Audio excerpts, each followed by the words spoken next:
ತಾಲೂಕಿನ ಆಸ್ಪತ್ರೆಯೊಂದರಲ್ಲಿ oxygen leak ಆಗಿ ಜನ ಆತಂಕಕ್ಕೀಡಾದ್ರು. ಎದ್ನೋ ಬಿದ್ನೋ ಅಂತ ಜನ ಆಸ್ಪತ್ರೆಯಿಂದ ಹೊರಗಡೆ ಓಡೋ ಅಂತ ರೋಗಿಗಳು ಎದ್ದು ಹೊರಗಡೆ ಓಡೋ ಅಂತ ಪರಿಸ್ಥಿತಿ ನಿರ್ಮಾಣ ಆಯಿತು. ಸುಮಾರು 1 ಗಂಟೆಯಿಂದ ಆಮ್ಲಜನಕ ಸೋರಿಕೆ ಆಗ್ತಾನೆ ಇತ್ತು. ಆಕ್ಸಿಜನ್ ಲೀಕ್ನಿಂದಾಗಿ ಸ್ಥಳೀಯರು ರೋಗಿಗಳು ಗಾಬರಿ ಆದ್ರು, ಆಸ್ಪತ್ರೆಯಿಂದ ದೂರ ಓಡಿ ಹೋದ್ರು. ಚಿಂಚೋಳಿಯ ಚಂದಾಪುರ ಪಟ್ಟಣದಲ್ಲಿರೋ ಆಸ್ಪತ್ರೆಯಲ್ಲಿ ಈ ಘಟನೆ ನಡೆದಿದೆ.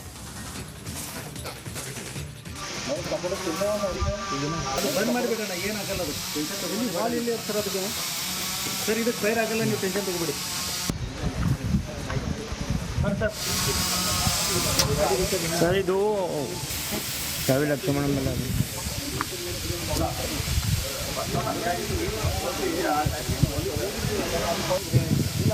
ನಾನು ಡಾಕ್ಟರ್ ರತಿಕಾಂತ್ ಸ್ವಾಮಿ DH ಕಲಬುರಗಿ ಮಾತಾಡೋದು. ಈಗ ತಾನೇ ಅಲ್ಲಿ ಸಾರ್ವಜನಿಕ ಆಸ್ಪತ್ರೆ ಚಿಂಚೋಳಿದಲ್ಲಿ ಒಂದು ಆಕ್ಸಿಜನ್ ಟ್ಯಾಂಕ್ ಸ್ಫೋಟ ಆಗ್ತಾ ಇದೆ ಅಂತ ಸುಳ್ಳು ಸುದ್ದಿ ಆಗ್ತಾ ಇದೆ ಅಂತ ನನಗೆ ಸ್ಪಷ್ಟೀಕರಣ ನೀಡಲಿಕ್ಕೆ ನಾನು ಬಯಸ್ತಾ ಇದ್ದೀನಿ.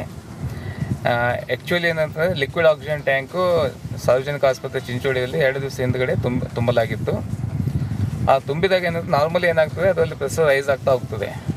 ಪ್ರೆಷರ್ ರೈಸ್ ಆದಮೇಲೆ ಅದಕ್ಕೆ ಸೇಫ್ಟಿ ವಾಲ್ ಕೊಟ್ಟಿರ್ತಾರೆ A-B-C ಅಂತೆ.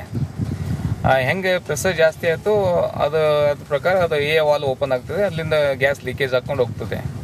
ಆಮೇಲೆ ಅದಕ್ಕಿಂತ ಜಾಸ್ತಿ ಆಗಿದ್ರೆ B ವಾಲ್ದಿಂದ ಲೀಕೇಜ್ ಹಾಕೋತಾ ಹೋಗ್ತದೆ. ಮತ್ತು ಜಾಸ್ತಿ ಆಯ್ತು ಅಂತಂದರೆ C ವಾಲ್ದಿಂದ ಲೀಕೇಜ್ ಆಗ್ತಾ ಇರ್ತದೆ. This is common phenomena. ಇದು ಯಾವುದೇ ಒಂದು ಲಿಕ್ವಿಡ್ ಮೆಡಿಕಲ್ ಆಕ್ಸಿಜನ್ ಟ್ಯಾಂಕಲ್ಲಿ ನಾವು ತುಂಬಿದಾಗ ಪ್ರೆಷರ್ ರೈಸ್ ಆಗಿ ಅದು ಸೇಫ್ಟಿ ಸಲುವಾಗಿ ಅದು ಬಿಟ್ಟಿರ್ತಾರೆ ವಾಲ್ದಿಂದ ಹೋಗಲಿ ಅಂತೆ.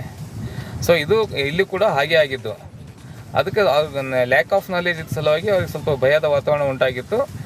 ಮತ್ತು ಇಮಿಡಿಯೇಟ್ಲಿ ನಾವೆಲ್ಲ ಅವರಿಗೆಲ್ಲ ಸ್ಪಷ್ಟೀಕರಣ ಕೊಟ್ಟಿದ್ದೀವಿ, ಇದು ನಾರ್ಮಲ್ ಫಿನಾಮಿನ ಇದೆ ಅಂತ ಹೇಳಿದ್ದೀವಿ. ಆಮೇಲೆ ಅದು ಈಗ ಪ್ರೆಷರ್ನು ಡೌನ್ ಆಗಿ ಆಪ್ಟಿಮಮ್ ಪ್ರೆಷರ್ ಬಂದಾಗ ಅದು ಆಟೋಮೆಟಿಕ್ ಕ್ಲೋಸ್ ಆಗಿಬಿಡ್ತದೆ.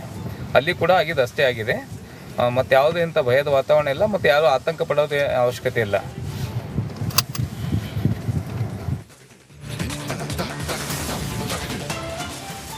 ಸದನದಲ್ಲಿ ಮೂಡಾ ಫೈಟ್ಗೆ ವೇದಿಕೆ ಸಿದ್ಧ ಆಗ್ತಾ ಇದೆ. ಮೂಡಾ ಸೈಟ್ ಪಡೆದವರ ಮಾಹಿತಿಯನ್ನ, ಇಡೀ ಪ್ರಕರಣದ ಮಾಹಿತಿಯನ್ನ ಬಿಜೆಪಿ ಸಂಗ್ರಹಿಸಿ ಇಟ್ಕೊಳ್ತಾ ಇದೆ. ಸದನದಲ್ಲಿ ಈ ಕುರಿತಾಗಿ ಹೋರಾಟ ಮಾಡೋದಕ್ಕೆ ಮೂಡಾದಲ್ಲಿ ಸೈಟ್ ಪಡೆದವರ ಮಾಹಿತಿ ಸಂಗ್ರಹ ಅಷ್ಟೇ ಅಲ್ಲ, ಸರ್ಕಾರದ ವಿರುದ್ಧ ಹೋರಾಟಕ್ಕೆ ಬಿಜೆಪಿ ರಣತಂತ್ರ ರೂಪಿಸ್ತಾ ಇದೆ ಅಂತ ಹೇಳಲಾಗಿದೆ.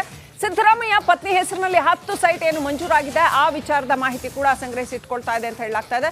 ಮಾಜಿ MLC ಮರಿತಿಬ್ಬೇಗೌಡಗೆ 58 ಸೈಟ್ಗಳನ್ನು ಹಂಚಿಕೆ ಮಾಡಲಾಗಿದೆ. ಸಚಿವ ಭೈರತಿ ಸುರೇಶ್ ಹೆಸರಿನಲ್ಲಿ 69 ಸೈಟ್ಗಳಿದ್ದಾವೆ.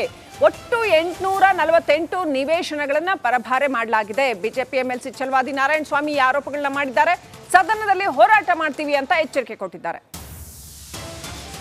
ಮೂಡಾ ಹಗರಣದಲ್ಲಿ ನೇರವಾಗಿ ಮುಖ್ಯಮಂತ್ರಿ ಸಿದ್ದರಾಮಯ್ಯವರ ಹೆಸರೇ ತಿಳುಕಾಕೊಳ್ತಾ ಇರೋದ್ರಿಂದ ವಿಪಕ್ಷ ನಾಯಕರಾದಂಥ BJPಯವರು ಪ್ರತಿಯೊಬ್ಬರೂ ಕೂಡ ನನ್ನ ಸಿದ್ದರಾಮಯ್ಯವರ ವಿರುದ್ಧನೇ ತಿರುಗಿ ಬಿದ್ದಿರತಕ್ಕಂಥದ್ದು. ಜೊತೆಗೆ ಇದೆಲ್ಲದರ ಕುರಿತಂತೆ ನಮ್ಮ ಜೊತೆ ಮಾತನಾಡೋದಕ್ಕೆ MLC ಛಲವಾದಿ ನಾರಾಯಣ ಸ್ವಾಮಿ ಅವರು ಇದ್ದಾರೆ. ಬನ್ನಿ ಅವ್ರನ್ನೇ ಮಾತಾಡ್ತಾ ಹೋಗೋಣ. ಸರ್ ನಮಸ್ತೆ. ನಮಸ್ತೆ.